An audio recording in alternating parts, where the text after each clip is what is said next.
metade do caminho está feito para a crença, né? Agora, para coroar, ele apresenta os fenômenos. Bom, agora eu tenho algo muito forte, né? Porque eu tenho uma boa explicação racional, que muitas vezes ele usa as outras ciências como analogia para mostrar que tanto quanto lá isso é racional, aqui também é, para ele mostrar que não há diferença na racionalidade, na busca de entender de uma maneira racional. E aí ele apresenta também os fenômenos. Então eu tenho a explicação completa, o que dá muita força para o espiritismo e um diferencial, né? Porque é, muitas pessoas apenas especulam, que é algo importante também. Mas Kardec, além de mostrar uma parte teórica, racional, ele também apresenta os fenômenos, né? Então, tudo isso que ele vai afirmando aqui, que a gente está vendo, veio da observação dos fenômenos. Isso é muito importante. Não foi Kardec simplesmente imaginando ou criando uma hipótese e depois procurando um fenômeno. Não, o fenômeno se apresentou, ele observou e aqui estão as conclusões, né? Mostrando que, então, quando ele narra esses casos aqui que ele está falando, né, que o espírito se tornou visível, o espírito se tornou tangível, os espíritos se apresentam com a forma que tinham quando vivos, quase sempre. Tudo isso é baseado numa série de fenômenos, né? E que ele apresenta esses fenômenos nas obras. Então, é muito rico a maneira completa como Kardec aborda o assunto, fazendo do espiritismo, realmente, esse é um tema caro, principalmente para o José, que gosta desse assunto, né? É interessante como ele apresenta tudo que é necessário para uma boa teoria científica, né? Ele não falta nada, não tem algo que falte em Kardec que não possa ser considerado uma ciência tão boa quanto as outras, né? Porque o modus operandi, claro, com as suas diferenças, mas a parte genérica, ela é como qualquer outra boa ciência, né? O que ele faz. E aí ele sempre tira também ele compara com outras tentativas de explicação e mostra por que a do espiritismo é a mais completa, é a mais lógica, é a que dá ela consegue abarcar mais um conjunto dos fenômenos.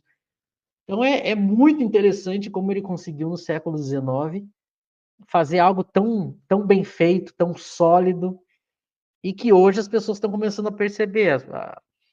Hoje, com essa retomada de Kardec, as pessoas estão vendo isso, como realmente Kardec fez um trabalho grandioso. Não é uma coisa simples, ingênua, ou uma coisa, vamos dizer a palavra fraca, não, é uma coisa muito sólida, muito bem feita, muito bem construída. Era realmente uma habilidade que poucos conseguem ter, né?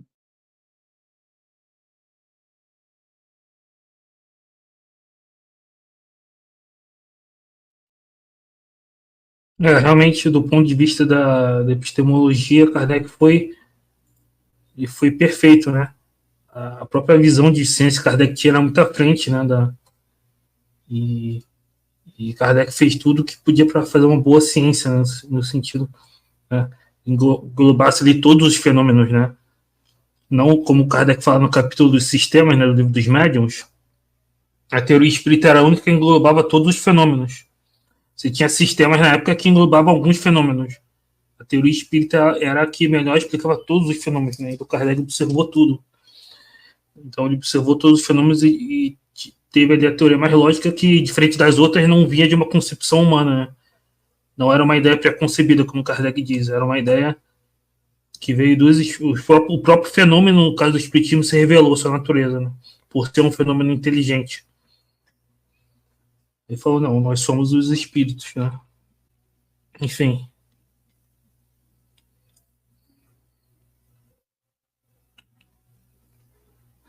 O José quer complementar ou a gente já leu 13? Não sei se tem questões também.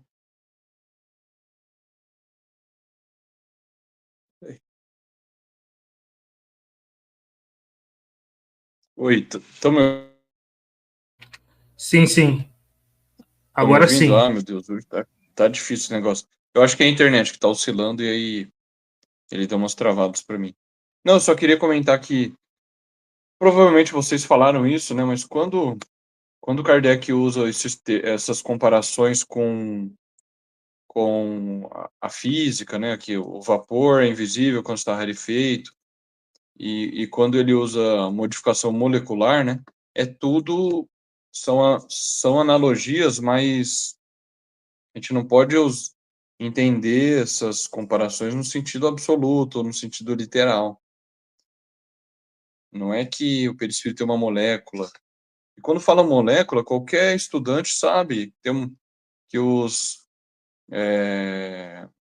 elementos se organizam numa estrutura de molécula, lá, hidrogênio, oxigênio. Não é isso que Kardec está falando, né? Isso é só uma comparação para se referir de alguma maneira a uma estrutura que seria física do perispírito, no sentido de ser matéria. Ele não é espírito, logo, ele é matéria. Contudo, é uma matéria de um tipo diferente, uma matéria etérea, como Kardec coloca aqui. Ou seja, não é da natureza da matéria que a gente conhece. É uma outra natureza. Qual é essa? Não sabemos também. Mas eu só queria ressaltar isso, que sempre que ele usa esses termos, são comparações para se fazer entender. A gente não deve levar isso de forma literal, né? Por que eu estou dizendo isso? Quando a gente entra nesse tema do perispírito, tem um livro, vocês devem conhecer, um livro de capa azul, é grosso assim, você bate o olho e parece uma coisa muito científica, que é do Zalmino Zimmermann, sobre o perispírito o nome, né? E aí, supostamente, ele faz um estudo do perispírito lá, e ele coloca uma série de propriedades no perispírito. Elasticidade, flexibilidade, e vai colocando uma série de propriedades. Eu não li o livro como um todo, eu dei uma batida de olho em algumas páginas. Me parece que ele avança demais, coisas que talvez não precisasse. Tudo bem? É a impressão que eu tenho. Fora o fato de que ele cita André Luiz o tempo todo, né? Então, eu não sei até que ponto eu não estudei a obra para saber até que ponto ele aceita ou não a tese dos órgãos do perispírito. Eu realmente não sei. Mas me pareceu um pouco estranho o fato dele ficar colocando uma série de propriedades no perispírito, sendo que eu fico me perguntando de onde ele tirou essas propriedades, né? Porque Kardec tirou isso da experiência, da observação. Ele só vai citando as propriedades, ele não cita os fenômenos, os fatos. De onde ele tirou isso? Me parece muito mais um exercício de especulação e tentativa de avançar só pela especulação do pensamento, do que uma coisa baseada em fatos. Então, eu lembrei desse livro e eu queria chamar a atenção a isso, né? As pessoas que forem estudar o tema do perispírito, é bem provável que apareça por aí essa obra. Então a gente precisa ficar atento, né, para saber separar bem o que é correto do que não é. Não sei se vocês conhecem a obra, se quereriam comentar sobre. Eu não lembro da obra, assim, tem algumas obras que faz muitos anos que eu li, né? Mas eu percebo o seguinte, geralmente esses assuntos, quando o movimento espírita vai tratar, geralmente tanto mediunidade e logo sempre perispírito, né? Eu mais ou menos, eu começo a ver a pessoa falar e observo isso que tu colocou, José. As pessoas, elas pegaram a mania do André Luiz, né? Justamente porque ele é um dos pais dessa mania, né? A pessoa, ela vai afirmando coisas que a pessoa que é mais avisada, que tem o costume de estudar e refletir mais, começa assim, mas da onde que ele tirou isso? Cadê a referência? Cadê a base teórica e a base dos fenômenos? E eles não narram. É muito. O André Luiz é assim, né? Eles só descrevem, afirmam. Mas eles nunca fundamentam. É interessante isso, eles nunca fundamentam o que falam. E por isso que a gente insiste em dizer que Kardec é o que tem de melhor. Porque Kardec não é leviano assim. Não é ingênua